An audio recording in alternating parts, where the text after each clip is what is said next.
Запись идет. Уважаемые зрители, читатели телеграм-канала «Адвокатские хроники» и, возможно, наших местных мордовских пабликов информационных. Дело в том, что я сегодня по традиции не разместил публикацию о том, какой сегодня день. Ну, в смысле, какой день праздничный. Но, извиняюсь, конечно, но это было сделано...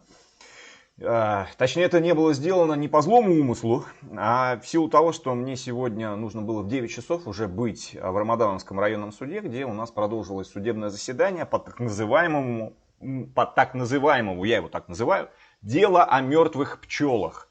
Грустная очень там ситуация. Я, знаете, пожалуй, как говорится, лучше один раз увидеть. Я вам сейчас покажу документ, который был представлен в дело. Вот вы сейчас его видите.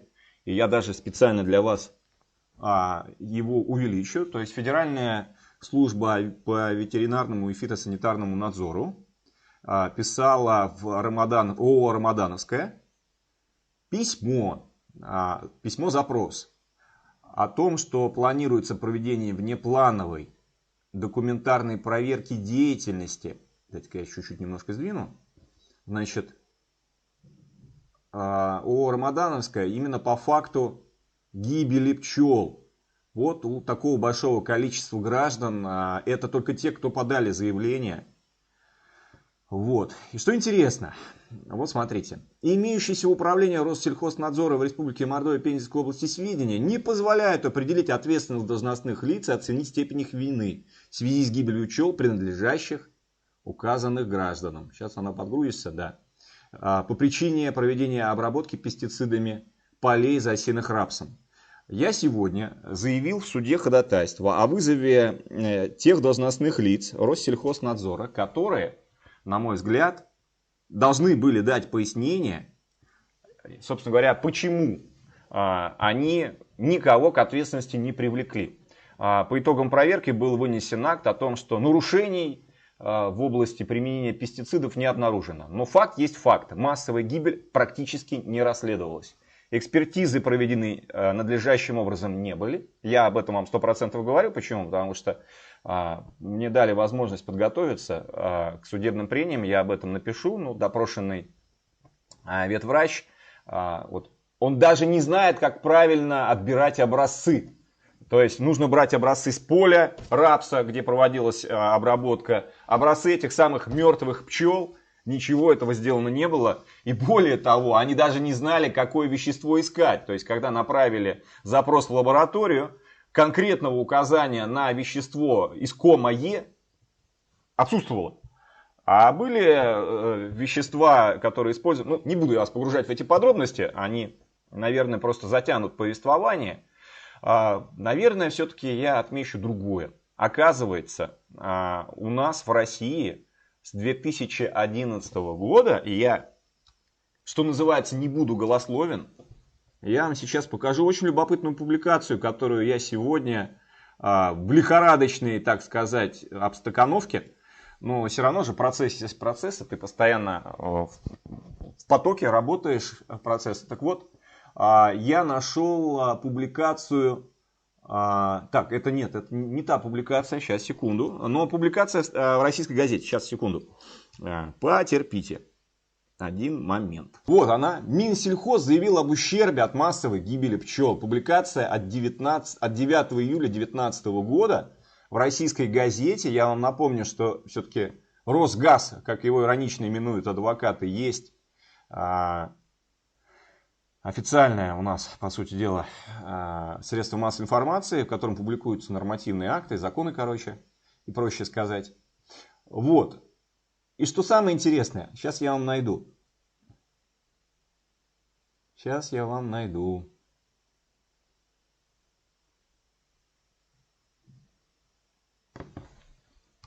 Вот она та самая публикация «Осторожно, химия» от 12 июля 2019 года.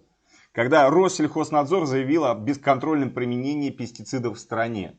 То есть и прямо признает, что последние 8 лет в России не контролируется производство, хранение, реализация, применение пестицидов и агрохимикатов. По сути дела, с 2011 года у Россельхознадзора изъяты эти полномочия, они никому не были переданы. Понимаете? Я начинаю открывать публикации в российской газете, вот прямо сейчас при вас непосредственно, заранее не готовился к этой записи. И знаете, что предлагает Минсельхоз? Что, дескать, как считает Минсельхозе, сами пострадавшие пчеловоды с помощью аккредитованных лабораторий должны точно устанавливать причину ущерба пасекам в каждом конкретном случае гибели пчел.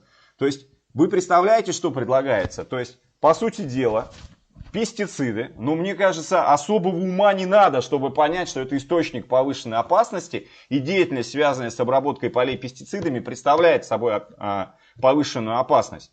Хотите доказательства? Их есть у меня. Потерпите, найду вам судебную практику по этому поводу. Так вот, значит, что, дескать, ну и что это источник повышенной опасности? А это важный момент, потому что, соответственно, бремя доказывания ложится именно на агропредприятия, агрохолдинги, которые занимаются применением пестицидов.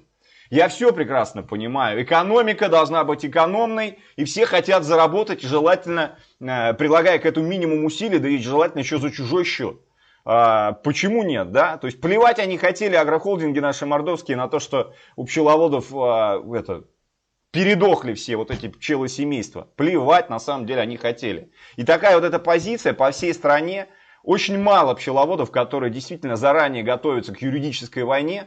И я не могу за это упрекнуть наших граждан и сограждан. Но вот это тот самый провал рынка, который обязано ликвидировать государство. Для этого и существует государство. Об этом сотни экономических трудов написано. Об этом написано сотни юридических работ. И ничего не делается. Почему? Потому что у нас, сука, оголтелый капитализм. Ну как я еще не могу не позволить себе выругаться в этой ситуации? Я вас очень прошу, уважаемые сограждане, повышайте свои юридические навыки. Навыки юридической самообороны. Изучайте законодательство. И как только вы столкнетесь вот с подобного рода преступным поведением, неважно, какие бы они ни были, крутые, там, богатые, там, знаменитые, вы обязаны идти в суд. Ну или, как говорят некоторые мои доверители, на вилы их, Сергей Геннадьевич, на вилы. Но я вас к этому, безусловно, не призываю. Я призываю вас решать все вопросы юридическими средствами. Хотел бы сказать, не прибегая к судебным заседаниям, но это очень большая тема, и, к сожалению, судебная медиация у нас в стране не работает. Это тоже печально. Но мы все равно с вами не будем сдаваться, а будем бороться. Я надеюсь, что вы со мной солидарны. Берегите себя, не забывайте заниматься спортом и изучать юридическую литературу.